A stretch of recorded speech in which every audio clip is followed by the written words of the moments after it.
큰애야, 너는 왜 미경이만큼 못하니? 그 말이 떨어졌을 때 저는 웃었습니다. 웃는 게 제일 빠른 대답이었거든요. 하지만 그날은 이상하게도 집에 돌아와서도 그 웃음이 목 안쪽에 걸린 듯 내려가지 않았습니다. 시누이와 비교당한 날, 저는 웃는 척 했습니다. 상처난 얼굴을 보이는 순간 제가 예민한 사람이 되니까요. 그런데 참는 것만이 답일까요? 이렇게 웃기만 하다가는 제 마음이 먼저 다치는 건 아닐까요? 오늘은 비교 속에서 서로의 마음을 알게 된 이야기입니다. 웃지 말아야 할 때는 웃지 않고 말해야 할 때는 조용히 말하게 된 작지만 소중한 변화의 이야기입니다. 저는 60을 넘기고도 아침이 빠른 편입니다. 새벽 5시면 눈이 떠집니다. 알람을 맞춰둔 적은 없지만 몸이 먼저 기억하고 있습니다. 이불을 걷고 일어나면 남편은 여전히 잠들어 있습니다. 발소리를 죽여 방을 나와 슬리퍼를 신고 부엌으로 향합니다. 손이 먼저 움직입니다. 물을 받고 불을 켜고 냉장고 문을 열어 반찬을 확인합니다. 어제 만든 나물이 조금 남았습니다. 된장찌개 국물은 하루 지나면 더 깊어지니까 오늘 아침에 내놓으면 되겠다는 생각이 저절로 들었습니다. 남편은 가끔 말합니다.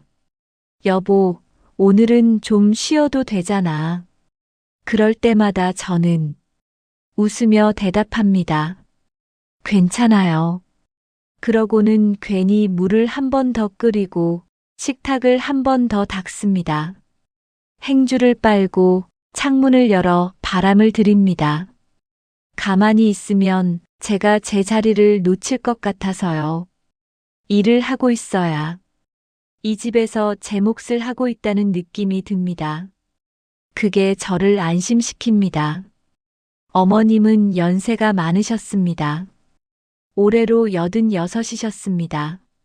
무릎이 좋지 않으셔서 계단을 오르실 때면 늘 손을 짚으셨습니다.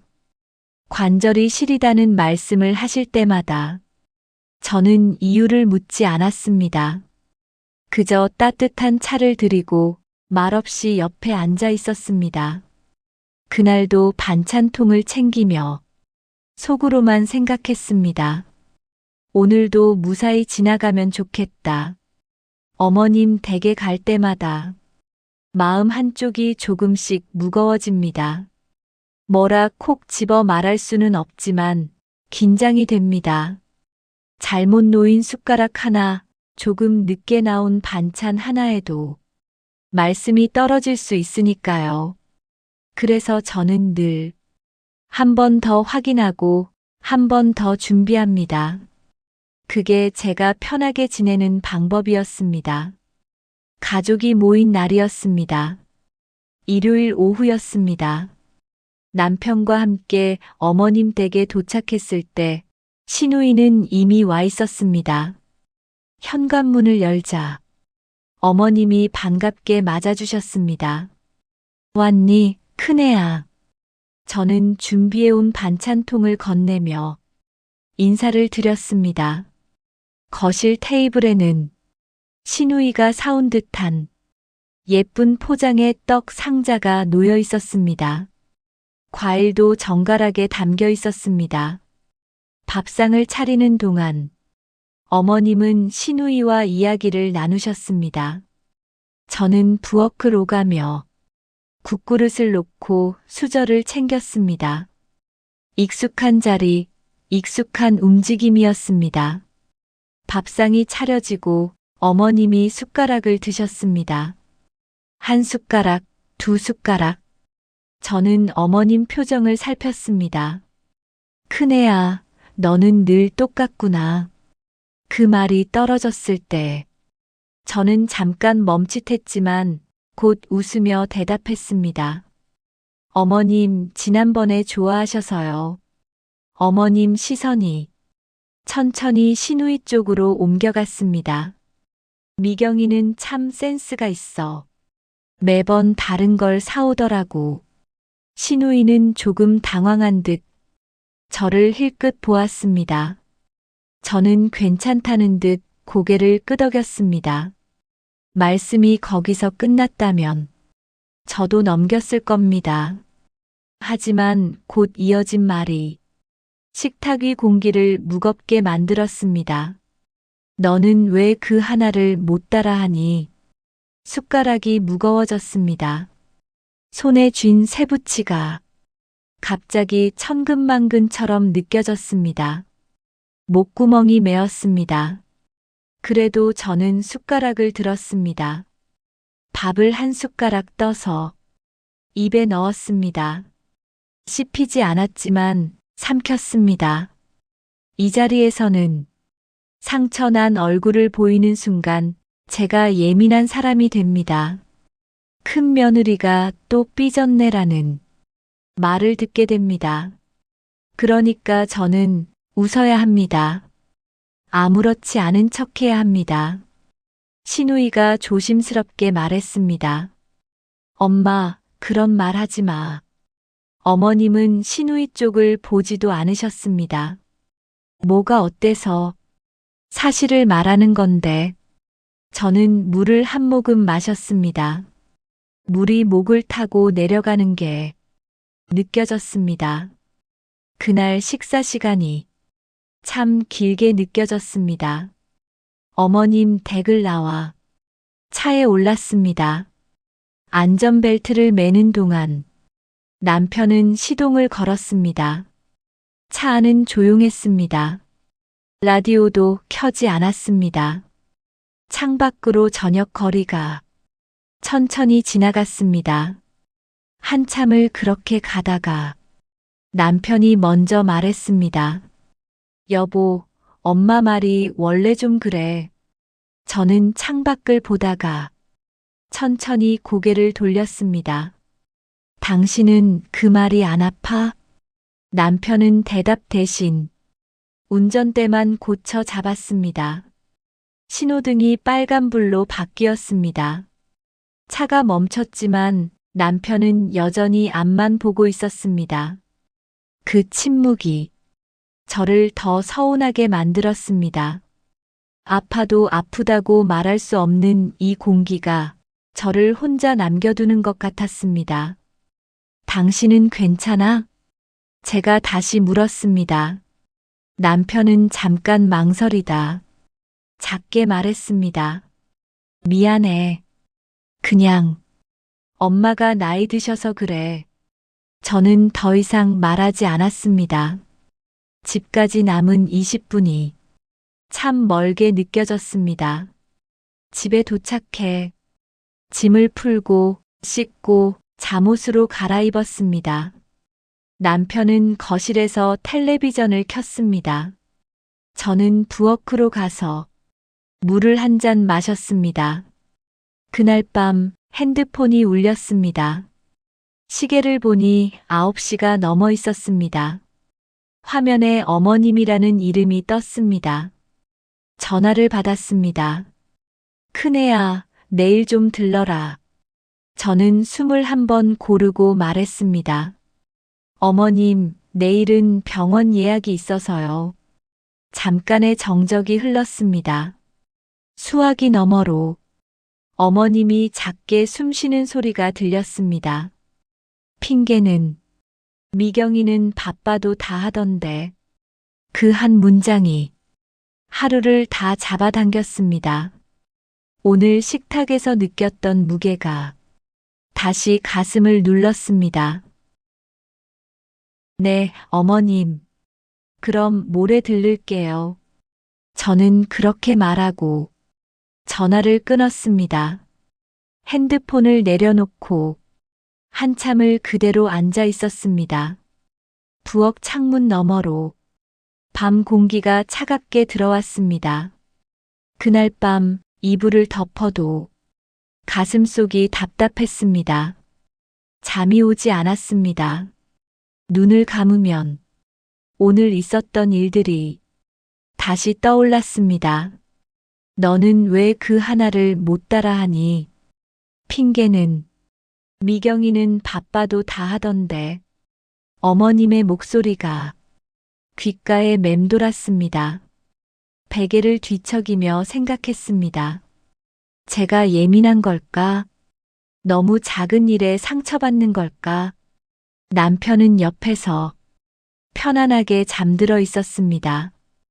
규칙적인 숨소리가 들렸습니다. 저만 이렇게 잠 못 이루는 게 이상하게 느껴졌습니다. 다들 이렇게 사는 걸까? 며느리라면 다들 이런 말들을 듣고 살까요? 참고 웃으며 넘기는 게 당연한 걸까요? 천장을 바라보며 숨을 깊게 내쉬었습니다. 생각이 겹칠수록 어깨가 굳어왔습니다. 목덜미가 뻐근했습니다. 부엌으로 나가 물을 한 잔 마셨습니다. 차가운 물이 목을 타고 내려갔지만 가슴 속 답답함은 가시지 않았습니다. 창밖을 보니 아파트 불빛 몇 개가 아직 켜져 있었습니다. 저처럼 잠 못 이루는 사람이 또 있을까 생각했습니다. 물잔을 싱크대에 내려놓고 다시 방으로 들어왔습니다. 이불을 다시 덮었습니다. 그런데 자꾸만 한 가지 생각이 고개를 들었습니다. 이렇게 웃기만 하다가는 제 마음이 먼저 다치겠다. 그 생각이 무서웠습니다. 언젠가는 제가 아무것도 느끼지 못하는 사람이 될 것 같았습니다. 웃는 얼굴 뒤에 제 진짜 마음은 점점 더 깊이 숨겨지고 언젠가는 저조차도 제 마음을 찾을 수 없게 될 것 같았습니다. 시계를 보니 새벽 2시였습니다. 내일 아침에 일어나면 또 웃어야 할 텐데 잠이 오지 않았습니다. 다음 날 오후 저는 집 근처 찻집에 갔습니다. 어제 밤부터 계속된 생각들을 잠시 내려놓고 싶었습니다. 문을 열고 들어서니 익숙한 향기가 반겼습니다. 평일 오후라 손님이 많지 않았습니다. 창가 자리에 앉았습니다. 메뉴판을 보다가 따뜻한 유자차를 주문했습니다. 잠시 후 김이 모락모락 나는 잔이 제 앞에 놓였습니다. 혼자 찻집에 앉아 있으니 마음이 조금 가라앉는 것 같았습니다. 잔을 두 손으로 감싸 쥐었습니다. 따뜻한 온기가 손끝으로 전해졌습니다.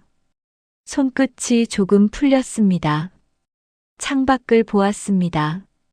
사람들이 오가고 바람에 나뭇가지가 흔들렸습니다. 그 평범한 오후 풍경이 저를 조금 위로해 주는 것 같았습니다. 차를 한 모금 마셨습니다. 따뜻하고 달콤한 맛이 목을 타고 내려갔습니다. 조금은 숨이 트이는 기분이었습니다. 사장님이 조용히 다가와 테이블을 닦으며 말했습니다.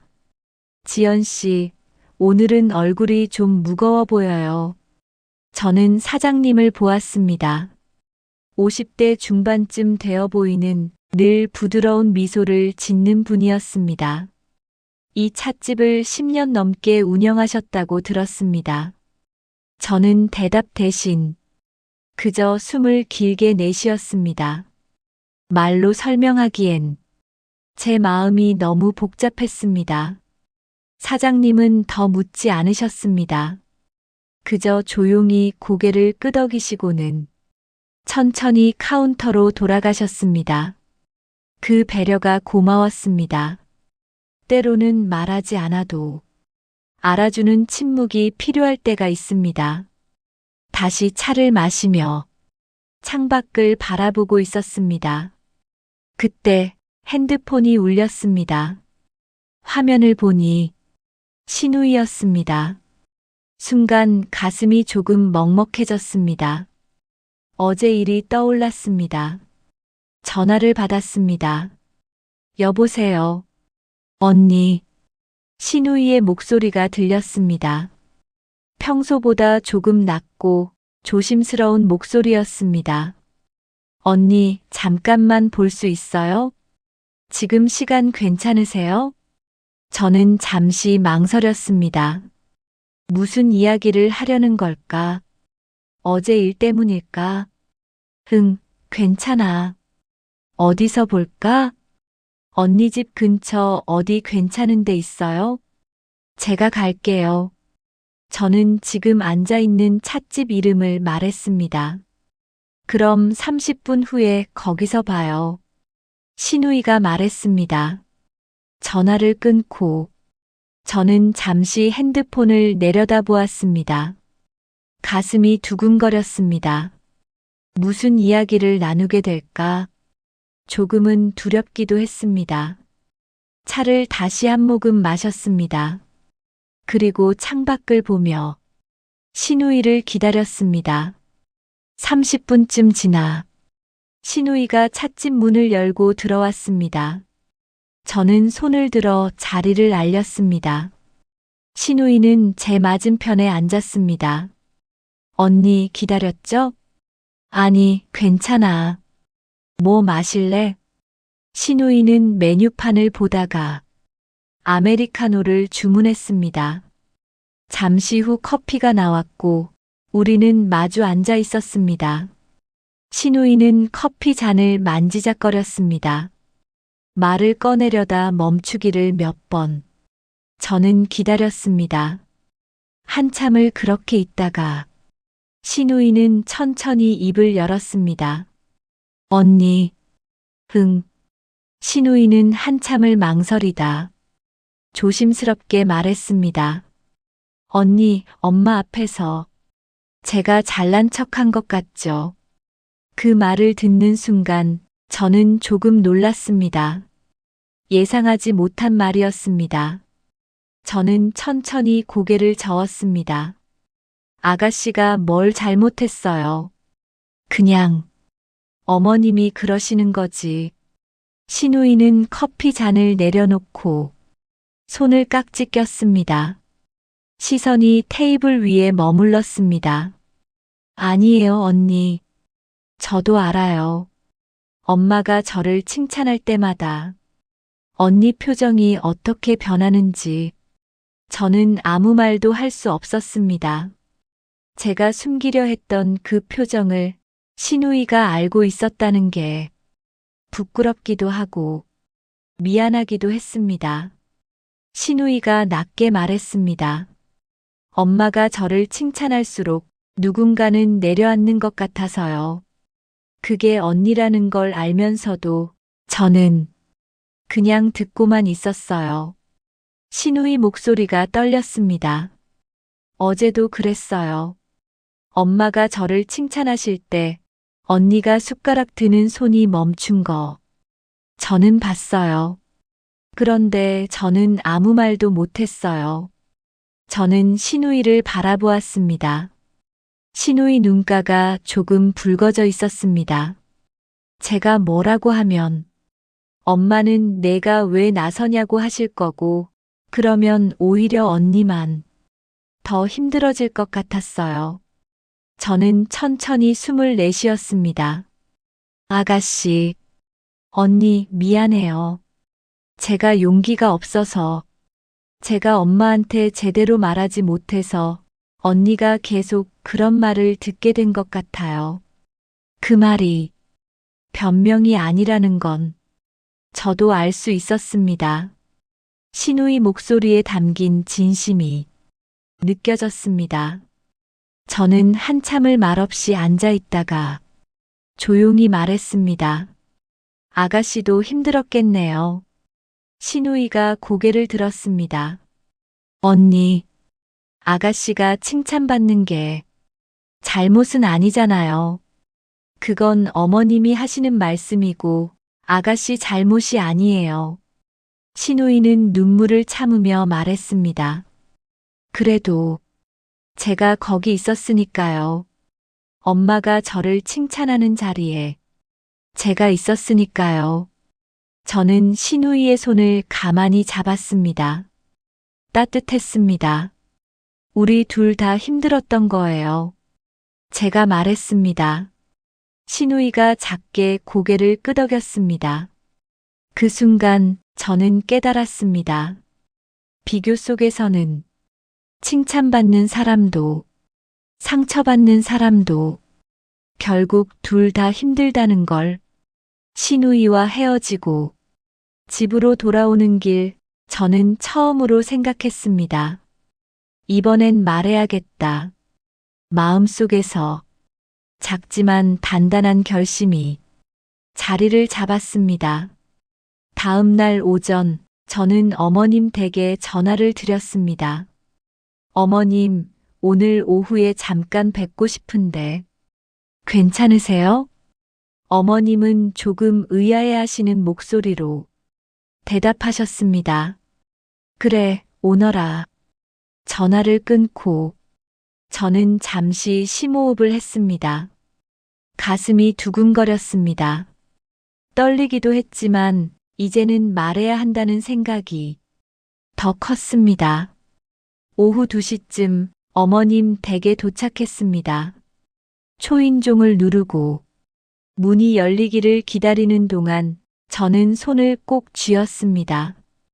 어머님이 문을 열어주셨습니다. 왔니, 큰애야. 들어와. 거실로 들어가. 어머님 맞은편에 앉았습니다.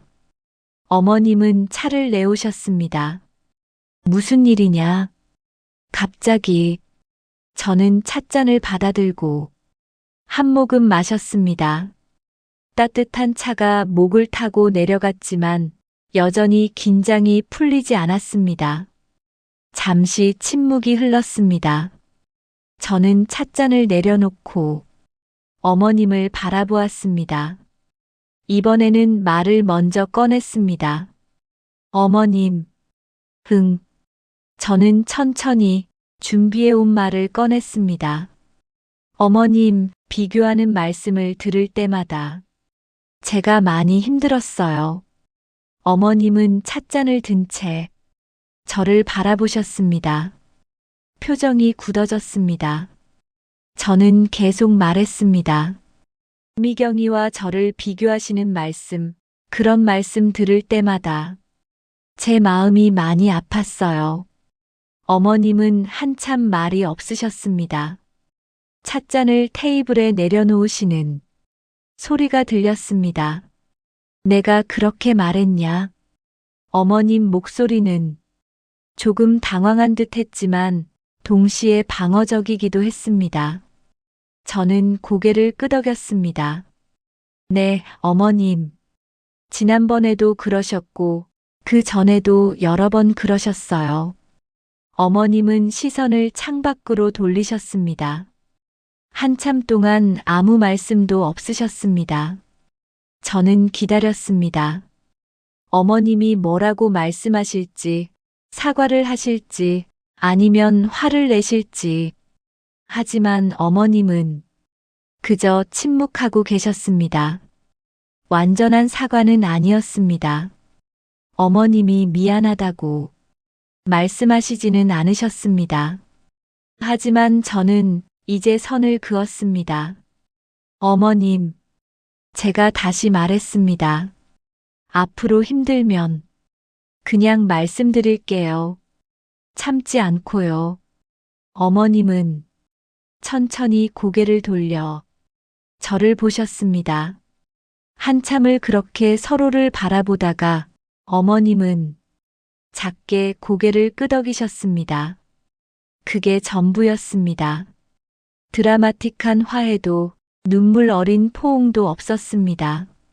하지만 그걸로 충분했습니다. 저는 제 마음을 말했고 어머님은 들으셨습니다. 그리고 작지만 고개를 끄덕이셨습니다. 그것만으로도 무언가는 달라진 것 같았습니다.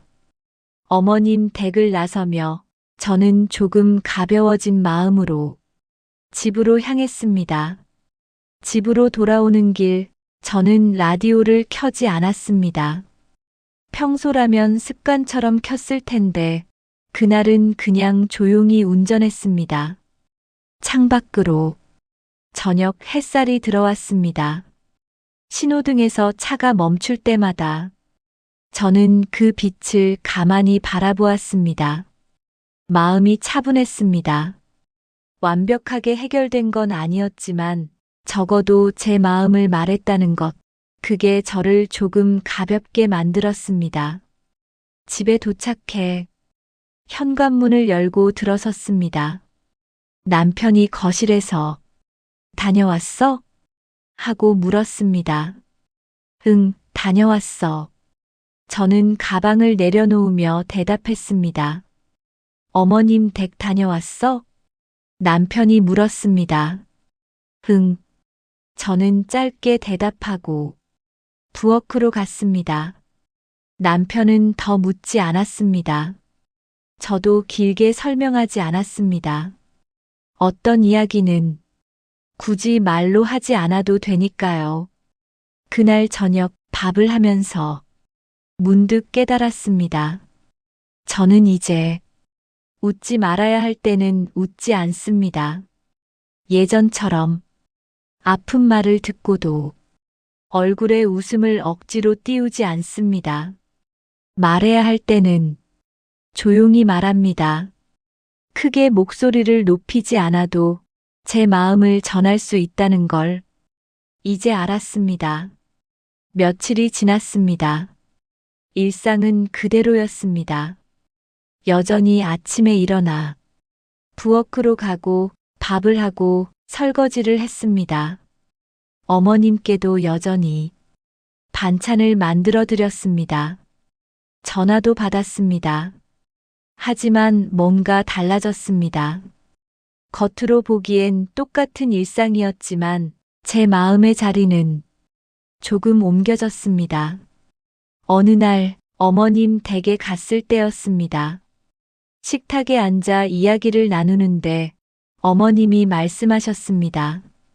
큰애야, 요즘 표정이 좀 달라진 것 같구나. 저는 가만히 어머님을 보았습니다. 그래요? 응. 뭐랄까. 전보다 편해 보여. 저는 작게 웃었습니다. 이번엔 억지로 짓는 웃음이 아니었습니다. 그런가 봐요, 어머님. 어머님도 조용히 고개를 끄덕이셨습니다. 집으로 돌아오는 차 안에서 남편이 물었습니다. 오늘 어머님이 좀 달라 보이셨어. 저는 창밖을 보며 말했습니다. 우리 모두 조금씩 달라지고 있나 봐요. 남편은 더 묻지 않았습니다. 저도 더 말하지 않았습니다. 그날 밤 잠자리에 들기 전 창문을 열었습니다. 시원한 바람이 들어왔습니다. 저는 그 바람을 맞으며 생각했습니다. 변화는 극적이지 않았습니다. 어느 날 갑자기 모든 게 달라진 건 아니었습니다. 하지만 작은 것들이 조금씩 달라졌습니다. 제가 서는 자리, 제가 말하는 방식, 제가 웃는 순간, 그리고 그 작은 변화들이 제 일상을 조금씩 바꾸고 있었습니다. 저는 이제 압니다. 제 마음을 지키는 것도 제 몫이라는 걸, 웃어야 할 때와 말해야 할 때를 구분하는 것도 제가 선택할 수 있다는 걸. 창문을 닫고 불을 껐습니다. 어둠 속에서 고요한 밤이 흘렀습니다. 제 마음도 그만큼 고요했습니다. 비교는 사소한 말처럼 시작되지만 누군가에게는 오래 남습니다. 너는 왜 저 사람만큼 못하니? 이런 말을 들을 때마다 우리는 얼마나 많이 참아왔을까요? 오늘 이야기 속 주인공은 예순이 넘어서야 깨달았습니다. 웃는 것만이 답은 아니라는 것을, 제 마음을 지키는 것도 제 몫이라는 것을, 완벽한 사과도 극적인 화해도 없었습니다. 하지만 작은 용기를 내어 말했을 때 조금씩 무언가가 달라지기 시작했습니다.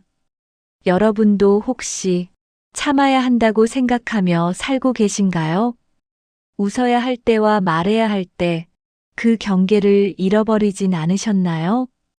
오늘 이 이야기가 당신 마음의 무게를 조금이라도 덜어냈다면 좋겠습니다. 당신의 마음도 소중합니다. 참지 않아도 괜찮습니다. 좋은 밤 되세요.